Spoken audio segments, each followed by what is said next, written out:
साथ साहब, जिस तरह से अदिल साहब भी बता रहे हैं और बानी पीटीआई भी कहते रहे हैं कि ये तरामीम गैर आइनी है, दूसरी जानिब हुकूमत हम देखते रहे कि हुकूमत डटी रही कि ये आइनी तौर पर दुरुस्त है, जो कि आज उसमें साबित हो गया सुप्रीम कोर्ट के फैसले के बाद।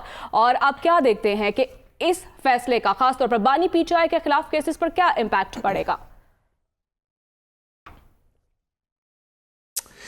देखिए, सबसे पहली बात तो ये है कि इस केस को उसी तरीके से चैलेंज किया गया था जिस तरह एनआरओ को चैलेंज किया गया था। हम अगर एक मिनट के लिए मैं इन दोनों केसेस का मवाजना कर दूं और फिर इस जजमेंट पे और उसके इफेक्ट के ऊपर बात करते हैं। एनआरओ जो नेशनल रिकंसिलिएशन ऑर्डिनेंस है, जो मुशर्रफ साहब ने इंट्रोड्यूस करवाया था, उसके थ्रू हुआ ये था कि जो केसेस नैब में शरीफ ख़ानदान के और पीपल्स पार्टी के पड़े हुए थे, ख़ास तौर पे जरदारी साहब के ख़िलाफ़, उन केसेस को ख़त्म करने के लिए कानून साजी की गई कि अब से ये केसेस नहीं चलेंगे। ये नैब का दायरा इख्तियार इस तरह थोड़ा सा कम कर दिया जाएगा और 50 लाख से कम के ऊपर नहीं होगा और इतने करोड़ से ऊपर के ऊपर नहीं होगा और फलां नहीं होगा और ढमकाना नहीं होगा। ये करके तो उन केसेस को ख़त्म कर दिया गया था एक कानून साजी के थ्रू। इस नैब की तरमीम के अंदर भी किया यही गया कि एक सेपरेट नेशनल रिकंसिलिएशन ऑर्डिनेंस तो पास नहीं किया गया, लेकिन कानून साजी के थ्रू नैब की शिकों के अंदर से वो चीज़ें चेंज कर दी गई जिसके तहत नवाज शरीफ साहब की पार्टी के कुछ चीदा लोग और जरदारी साहब और दीगर के ख़िलाफ़ जो केसेस चल रहे थे उनको नैब की जुरिस्डिक्शन से निकाल दिया गया। बल्कि जब ये अमेंडमेंट आई तो उसके बाद नून लीग के बहुत से लोग अदालतों में गए और कहा कि अमेंडमेंट आ चुकी है और उनके केसेस इस बेसिस के ऊपर नैब ने बंद कर दिए कि कानून के अंदर अब इसकी इजाज़त मौजूद नहीं है या हमारा दायरा इख्तियार नहीं है। तो अगर कानूनी तौर पे, आइनी तौर पे देखा जाए तो ये बिल्कुल उसी तरह का, मनोवन तकरीबन उस तरह का केस है जिस तरह का एनआरओ केस था। वहां पे सुप्रीम कोर्ट ने कहा कि ये एक बड़ी आर्बिट्ररी सी चीज है। ये आप कैसे डिटर्मिन करेंगे कि एक शख्स जिसने 5 करोड़ की करप्शन की है या 50 करोड़ की करप्शन की है उसको तो नैब पकड़े, और एक शख्स जिसने 50 उससे थोड़ी सी 2 रुपए कम की है करप्शन तो उसको नैब नहीं पकड़ेगा, वो कहीं और जाएगा और उसका एक और गैर मुतनाज़ा सा ट्रायल चलेगा।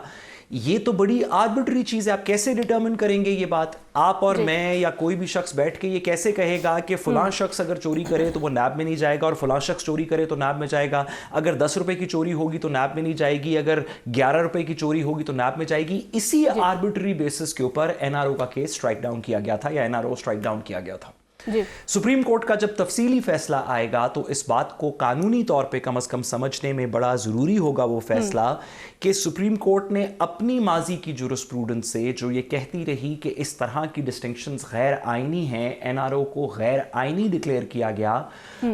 जब ये वाला इस नैब के मुकदमे की को सुना जा रहा था इससे पहले सुप्रीम कोर्ट में, उन्होंने भी कहा कि ये गैर आइनी है।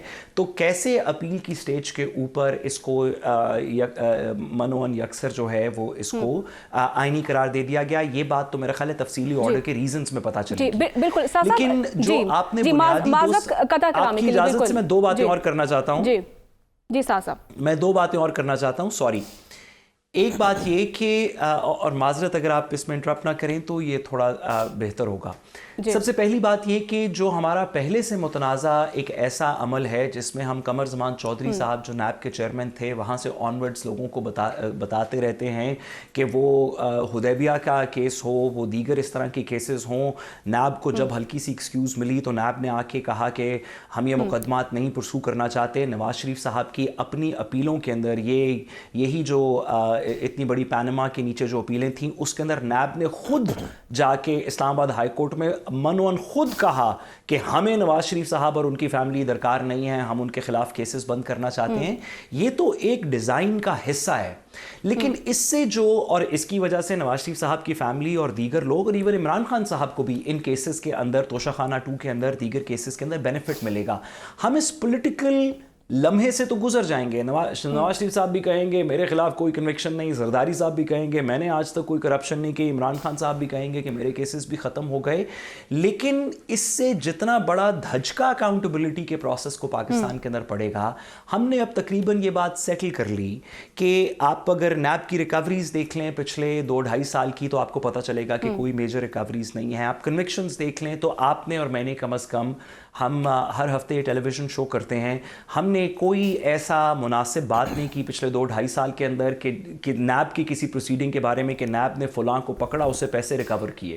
آپ مجھے یاد کروا دیں کہ آخری دفعہ یہ بحث ٹیلی ویژن پہ کب ہوئی تھی کہ نیب نے ایک مگرمچھ کو پکڑا اور اس میں سے پیسے نکال لیے جو کہ ہمارے نیشنل ایکسچیکر کے اندر چلے گئے, اور آئندہ کے لیے نوید سیٹ کر دی کہ اب اس طرح کی اکاؤنٹیبلٹی کا پروسیس کڑا ہوگا, سخت ہوگا.